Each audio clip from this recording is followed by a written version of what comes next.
Hello everyone, कैसे हैं आप सब। आई होप कि आप सब अच्छे होंगे। तो हम इस चैप्टर में बात कर रहे हैं रेस्पिरेशन की। आज हम बात करेंगे रेस्पिरेशन की। कल हमने बात की थी डाइजेस्टिव सिस्टम की। इस चैप्टर में आपको अब तक न्यूट्रिशन पढ़ा चुकी हूँ, डाइजेस्टिव सिस्टम पढ़ा चुकी हूँ और आज हम बात करेंगे रेस्पिरेशन की। तो चलिए वीडियो स्टार्ट करने से पहले चैनल को जल्दी से सब्सक्राइब कर दीजिए, वीडियो को लाइक कर दीजिए और शेयर कर दीजिए। ठीक है, चैनल को ज़रूर सब्सक्राइब कर देना। ओके। तो कल मैंने जो वीडियो अपलोड की थी आप सबने देखी होगी। आई होप कि आपको अच्छी लगी होगी। आप कमेंट ज़रूर कर दीजिए क्योंकि ताकि मुझे इससे पता चल सके कि आपको वीडियो कैसी लग रही है वो, इसलिए आप कमेंट ज़रूर कर दीजिए। ठीक है, चलिए स्टार्ट करते हैं। पहले हम रेस्पिरेशन की ही बात करेंगे। रेस्पिरेशन में हम देखेंगे कि रेस्पिरेशन क्या है। बेसिकली जो हम सांस लेते हैं और छोड़ते हैं, O2 हम लेते हैं और CO2 हम छोड़ते हैं, है ना। तो रेस्पिरेशन की बात करेंगे। तो जैसे मैंने आपको डाइजेस्टिव सिस्टम पढ़ाया था पूरा, पहले हमने उसके पार्ट्स देखे थे कि कौन कौन से ऑर्गन उसमें पार्टिसिपेट करते हैं। ठीक है, कौन कौन से ऑर्गन पार्टिसिपेट करते हैं। और आज हम बात इसमें रेस्पिरेशन में भी हम ऐसी ही बात करेंगे।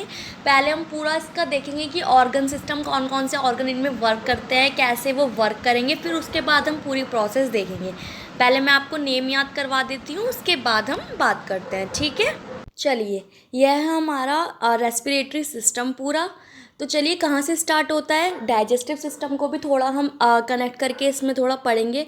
और हाँ, कल डाइजेस्टिव सिस्टम में बाय मिस्टेक मेरे मुंह से बोलस को ग्लोबस निकल गया था, तो वो बोलस है। बोलस क्या होता है, जो हम खाना खाते हैं, जो माउथ में हम खाना खाते हैं, बाइट खाते हैं, और फिर वो जो सलाइवा से मिलके सलाइवा से क्या करता है, ल्यूब्रिकेट करता है, चिकनाहट देता है।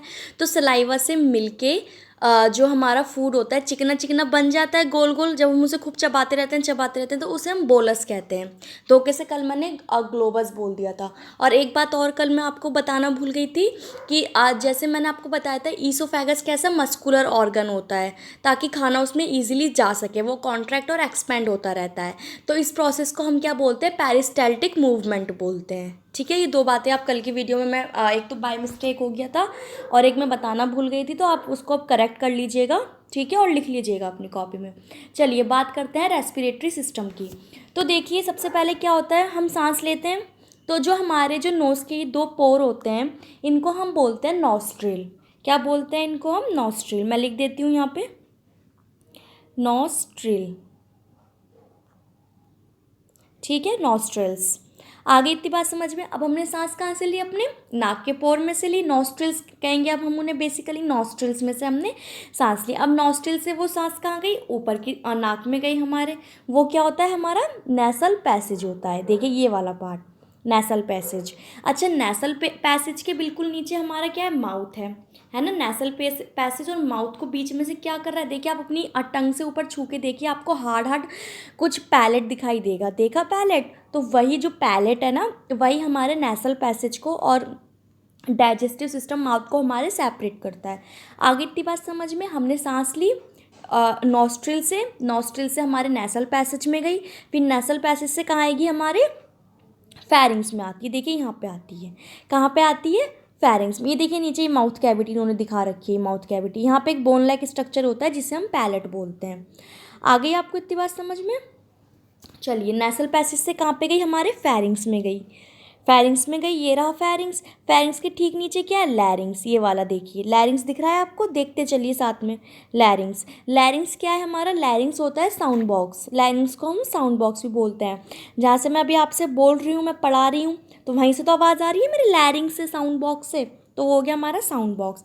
अच्छा, इसके ठीक नीचे क्या है हमारा, यह है विंड पाइप। इसे ही हम ट्रैकिया भी बोलते हैं, ट्रैकिया भी बोलते हैं और विंड पाइप भी बोलते हैं। अच्छा, इस ट्रैकिया के ठीक पीछे क्या स्थित है, जल्दी बताइए, ईसोफेगस। ठीक है, ईसोफेगस हमारा पूरा जो इसके पीछे है वो प्रेजेंट है। तो अब आप कहेंगे मैम जब हम खाना खाते हैं और जब हम सांस लेते हैं तो दोनों आ तो फेरिंग्स में ही रही है। देखिए खाने वाले जो, एक मिनट आप अब ध्यान से दिखेगा आपको, एक मिनट मैं ब्लैक पेन यूज़ कर लेती हूँ, ब्लैक स्केच। हाँ ठीक है। देखिए अब इसमें मैंने आपको क्या बताया कि जो खाना है हमारा वो भी देखो माउथ कैविटी से कहाँ पे आ रहा है, ये देखो ये आया ये आया, ये भी देखो यहीं आ रहा है, फेरिंग्स में आ रहा है। और जो हमारी सांस है, जो हम हवा ले रहे हैं, O2 ले रहे हैं, वो भी फेरिंग्स में आ रही है। तो यहाँ पे आके ऐसा क्यों होता है कि जो हवा है वो तो हमारी ट्रैकिया में चली जाती है, और जो खाना है हमारा वो फूड पाइप या ईसोफेगस में चला जाता है। तो खाना हमारा ईसोफेगस में ही क्यों जाता है, और हमारा जो हवा है वो ट्रैकिया में क्यों जाती है, ये आपस में एक्सचेंज क्यों जाता है, मतलब हवा ईसोफेगस में क्यों नहीं चली जाती और खाना हमारा विंड पाइप में क्यों नहीं आ जाता। तो ये इसलिए होता है क्योंकि यहाँ पे फेरिंग्स के पास एक, मैंने कल भी बताया था आपको, ढक्कन लाइक स्ट्रक्चर लगा होता है, जिसको क्या बोलते हैं हम, एक मिनट, जिसको हम बोलते हैं एपिग्लॉटिस।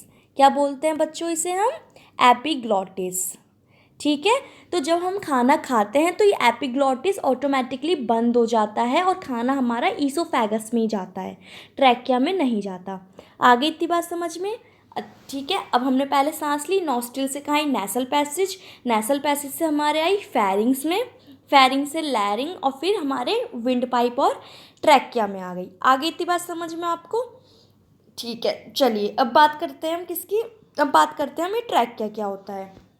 एक एक करके पहले मैं आपको पूरा सिस्टम याद करवा देती हूँ, फिर हम बात करेंगे कि एक्सचेंज ऑफ गैसेस कैसे होते हैं।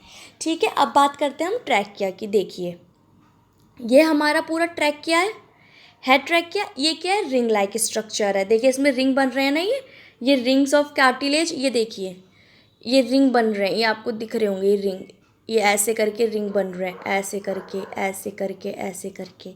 ठीक है, ये रिंग पूरा बन रहा है हमारा। एक मिनट मैं यहाँ पे अलग से आपको शो कर देती हूँ।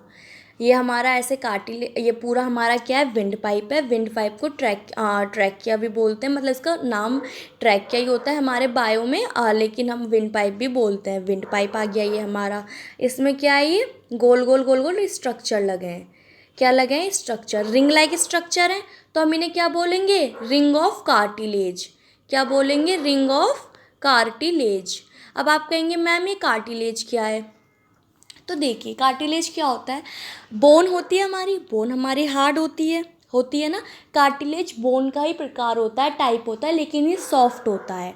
ठीक है। अब जैसे हम अपने कान को जब टच करते हैं तो क्या होता है, सॉफ्ट होता है, लेकिन बोन तो है ना, तो ये कार्टिलेज है, तो ये रिंग ऑफ कार्टिलेज का बना होता है। अच्छा मैम अब ये रिंग ऑफ कार्टिलेज का क्यों बना होता है, तो देखिए कार्टिलेज का इसलिए बना होता है, सॉफ्ट, बोन का सॉफ्ट टाइप कार्टिलेज है।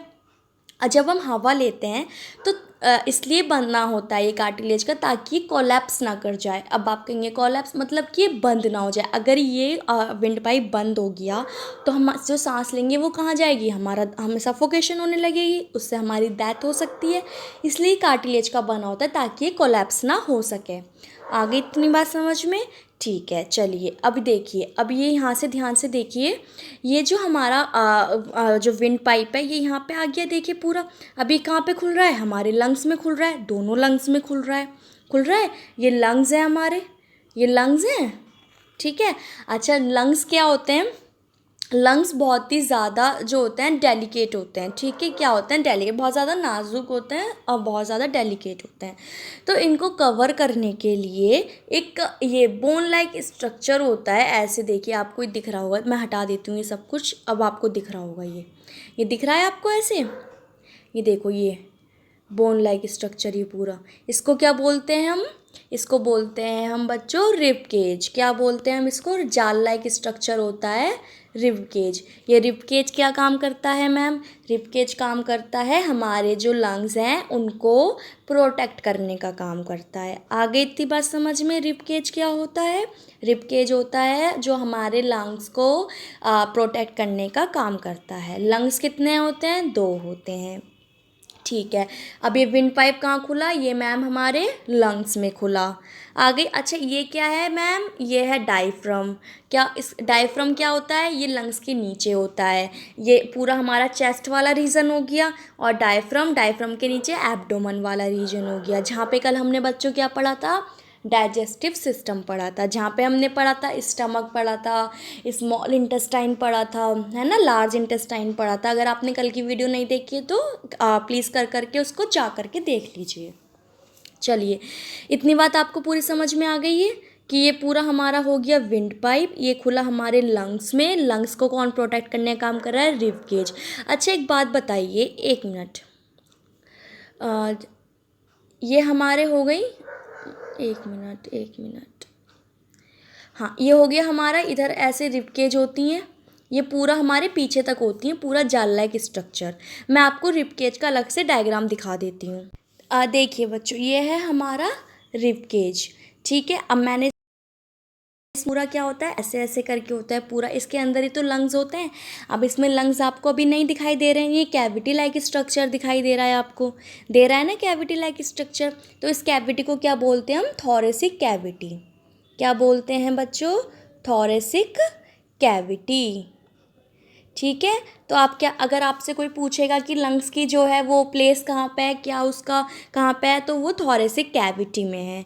उसको रिब केज कवर किए रहते हैं ताकि वो उसको प्रोटेक्ट कर सकें, क्योंकि जो हमारा लंग्स है वो बहुत ज़्यादा, लंग्स जो है हमारे बहुत ज़्यादा डेलिकेट होते हैं, तो उनको प्रोटेक्ट करने का काम रिब केज करती हैं। और इस वाली कैविटी को क्या बोलते हैं हम?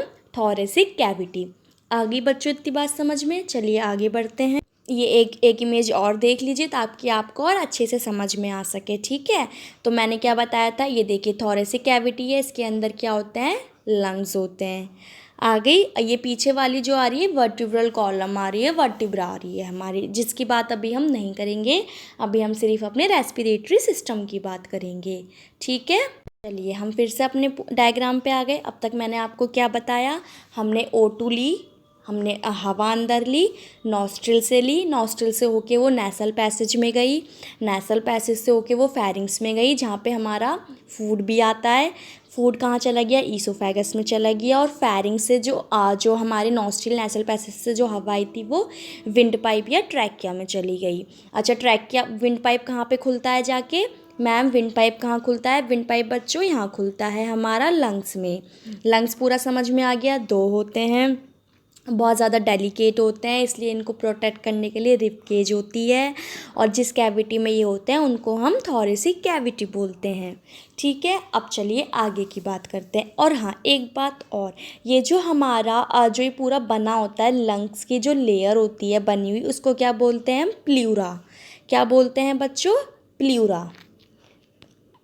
Thin membrane like structure, thin जो ये लंग्स है हमारा, किससे बने हुए हैं? मेम्ब्रेन से तो बने हुए होंगे, तो इसकी मेम्ब्रेन को क्या बोलते हैं हम? प्ल्यूरा। आगे लिख लीजिएगा आप। तो अब हम बात करते हैं आगे की। अब देखो यहाँ पे ये क्या हुआ, ये पूरा खुला, यहाँ पे ये आ गया ये हमारा विंड पाइप आ गया, ये देखिए पूरा। अब मैं इसका डायग्राम भी आपको अलग से दिखाती हूँ, इसमें आपको समझ में नहीं आ रहा होगा, ठीक है। ये देखिए, अब इसमें क्या हो रहा है, ये हमारा विंड पाइप आ रहा है ना, ट्रैकिया आ रहा है, ये लंग्स में खुल रहा है। अब आपको दिख रहा होगा ये लंग्स में आके बहुत सारी ब्रांचेस में डिवाइड हो गया। अब मैम ये डिवाइड क्यों हुआ है? अब इसको क्या बोलेंगे हम? अब हमें इसके भी तो नेम याद करने पड़ेंगे ना। तो अब इसको हम क्या बोलते हैं? देखिए, जो डिवाइड हुआ वाला पार्ट है उसको हम बोलते हैं, यहाँ पे देखो ये वाला जो है, 1 मिनट में इसको रफ कर देती हूँ पूरा। ये वाला जो हुआ है डिवाइड, ये ब्रांचेस में हो रहा है, ये देखिए ब्रांचेस में हो रहा है, फिर ब्रांचेस से और ज़्यादा ब्रांचेस बन रही हैं। तो जो पहली वाली ब्रांचेस बन रही है, ये वाली जो थोड़ी मोटी है, उसको क्या बोलते हैं हम? ब्रोंकाई। क्या बोलते हैं? Bronchi, BRONCHI, bronchi. क्या बोलेंगे हम? ब्रोंकाई। मैं लिख देती हूँ ठीक से इसको। जो मोटा वाला है ये वाला, इसको बोलते हैं हम ब्रोंकाई।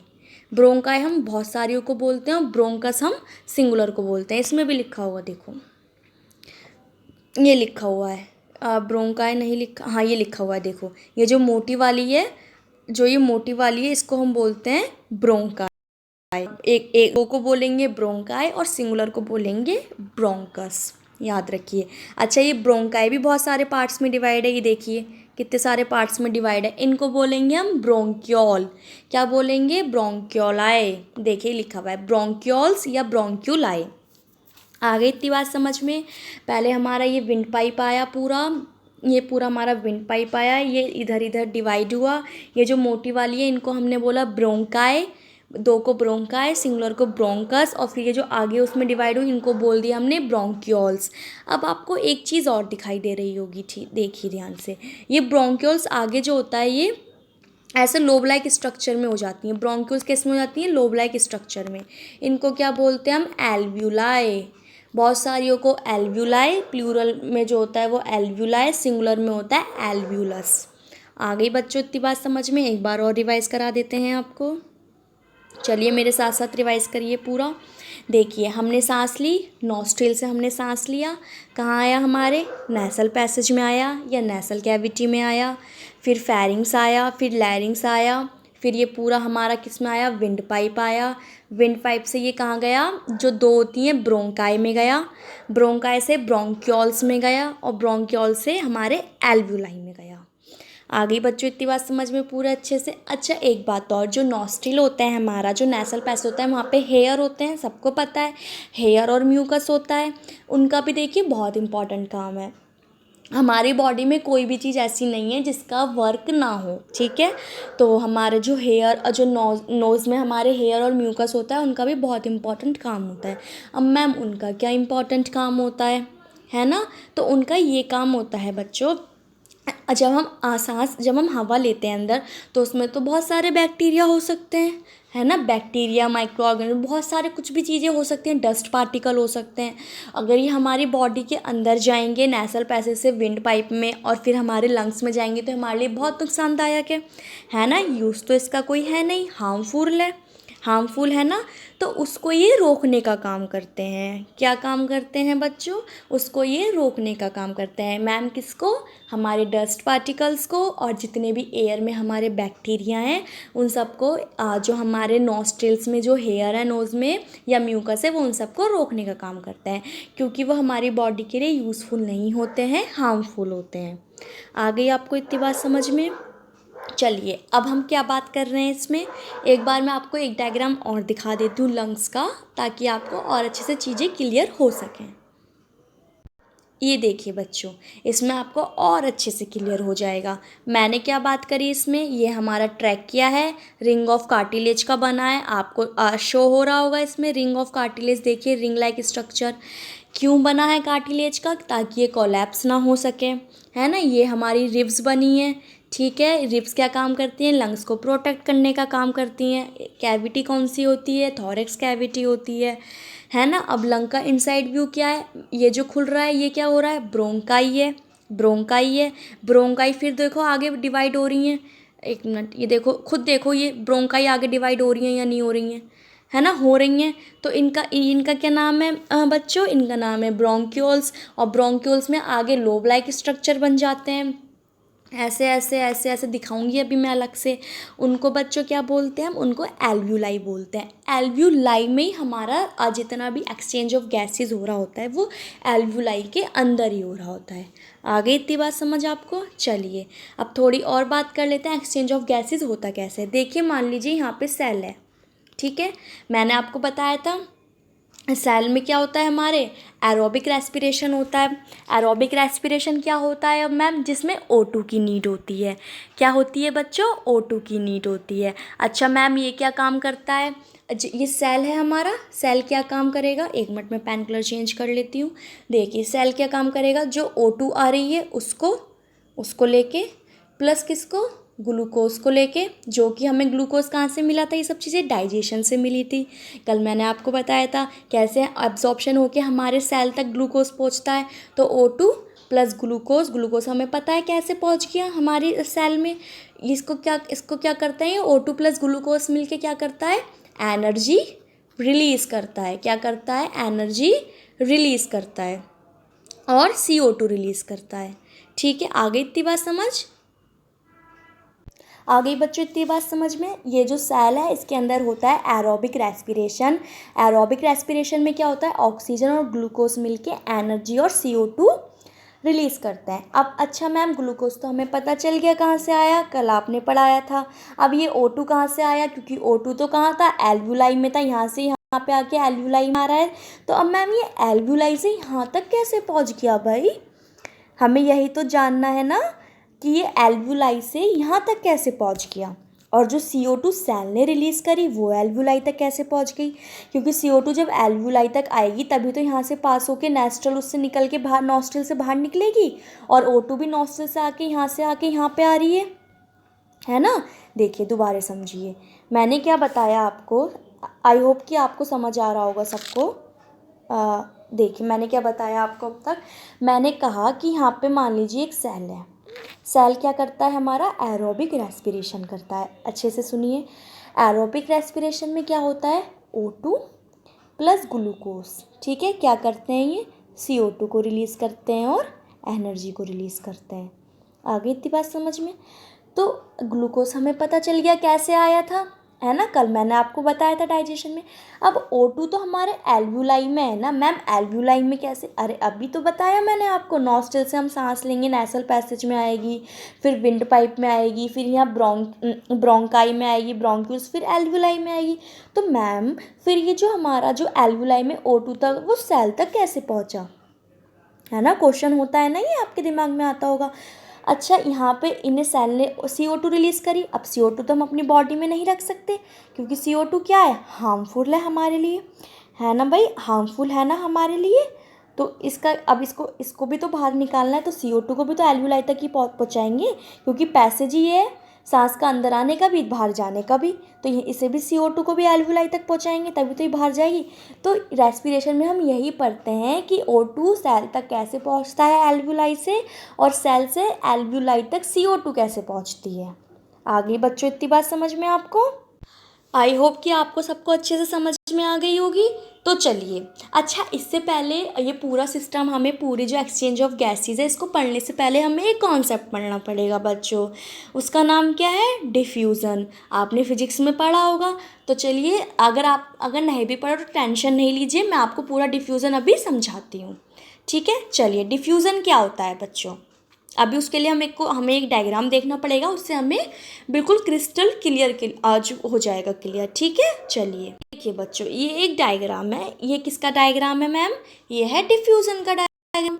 देखिए यहाँ पे मैं देती हूँ डिफ्यूज़न। देखिए डिफ्यूज़न में क्या होता है बच्चों, हमने इसमें क्या किया, हमने एक तीन क्या लिए, कंटेनर टाइप लिए, ग्लास समझ लो कि हमने 3 ग्लास लिए, उसमें हमने इंक डाला। पहले इंक थोड़ा सा फैला, उसके बाद पूरा फैल गया ना पूरा। क्यों हुआ मैम, ये एकदम से पूरा क्यों फैल गया, तो देखिए यहाँ पे क्या है, यहाँ पे ये जो है इसका जो मॉलिक्यूल है उनका लो कंसंट्रेशन है, क्योंकि अभी एक ही जगह है, लो कंसंट्रेशन है मॉलिक्यूल्स का। और क्योंकि चारों तरफ तो वाटर है ना, तो वाटर का क्या है, हाई कंसंट्रेशन है। देखिए आपको चारों तरफ वाटर दिखाई दे रहा होगा, है ना, तो वाटर का मॉलिक्यूल्स का हाई कंसंट्रेशन है, क्योंकि वाटर के मॉलिक्यूल ज़्यादा हैं, इनके मॉलिक्यूल कम है, तो उनका लो कंसंट्रेशन है। तो एक पूरा हमारा एक कॉन्सेप्ट होता है डिफ्यूज़न में कि जो मॉलिक्यूल्स होते हैं वो लोअर कंसंट्रेशन से हायर कंसंट्रेशन की तरफ मूव करते हैं। तो इसमें बच्चों क्या हुआ, जो लोअर कंसंट्रेशन वाले थे ये सब में मूव करे, तो ये इसलिए इंक सब में फैल गया। क्योंकि क्या होता है इसमें, देखिए मैं अच्छे से लिख देती हूँ, लो कंसंट्रेशन हाई कंसंट्रेशन की तरफ मूव करते हैं। यहाँ पे लो कंसंट्रेशन था, यहाँ पे हाई कंसंट्रेशन था वाटर के मॉलिक्यूल का, तो लो कंसंट्रेशन वाले हाई कंसंट्रेशन की तरफ मूव करे। तो ये क्या हो गया हमारा डिफ्यूज़न। डिफ्यूज़न कुछ भी नहीं है, लो कंसंट्रेशन वाले मॉलिक्यूल्स हाई कंसंट्रेशन वाले मॉलिक्यूल्स की तरफ मूव करते हैं। आगे बात समझ में, एक डायग्राम और देखेंगे। ये देखिए, इंक डाली, यहाँ पे लो कंसंट्रेशन था, है ना, लो कंसंट्रेशन था, यहाँ पे लो कंसंट्रेशन था, यहाँ पे फिर हाई हुआ और लो से हाई की तरफ मूव करा, और ये इंक क्या हुआ, पूरे में फैल गया। बस यही वाला जो कॉन्सेप्ट है ये भी हमारे एक्सचेंज ऑफ गैसेस में लगता है, जो कि मैं आपको कल पढ़ाऊँगी। इतने आप इसको रिवाइज़ करिएगा, ठीक है। पूरा आ गया आपको अच्छे से समझ में, आई होप कि आपको आ गया होगा। अगर आपको नहीं आ रहा है तो फिर वीडियो पॉज करके इसको लिखना पूरे को, और 1-2 बार आप देखेंगे तो समझ में आ जाएगा, ठीक है। तो अब हम कल क्या पढ़ने वाले हैं बच्चों, एक्सचेंज ऑफ गैसेस पढ़ने वाले हैं। कल तक के लिए आप ये वीडियो देखिए और चैनल को ज़रूर सब्सक्राइब कर दीजिए, और वीडियो को लाइक एंड शेयर कर दीजिए, और कमेंट करके ज़रूर बताइएगा कि मैम वीडियो कैसी लगी हमें और हमें समझ में आया या नहीं आया, और इसको अपने फ्रेंड्स के साथ भी ज़्यादा से ज़्यादा शेयर करिए। ठीक है बच्चों, bye, have a great day.